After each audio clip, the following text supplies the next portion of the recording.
ఖచ్చితంగా రేపు 125 పైన సీట్లు వైఎస్ఆర్ పార్టీ వస్తుందని చెప్పి సర్వేలు కూడా చెప్తా ఉన్నాయి. ఖచ్చితంగా వైఎస్ఆర్ పార్టీ అధికారంలోకి వస్తుంది.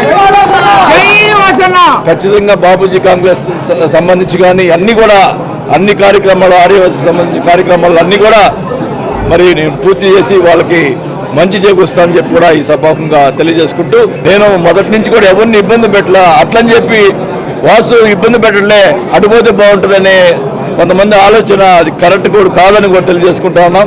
దానికి కూడా నేను ఈరోజు చెప్తా ఉన్నాం, ఎవరిని కూడా ఇబ్బంది పెట్టను. కానీ ఈ రకంగా మాట్లాడి టీడీపీ పోవటం అనేది కరెక్ట్ కాదు. మరి ఆదివాసీ సోదరులు కూడా చెప్తా ఉన్నా, ఖచ్చితంగా వైఎస్ఆర్ పార్టీ రేపు అధికారంలోకి వస్తుంది.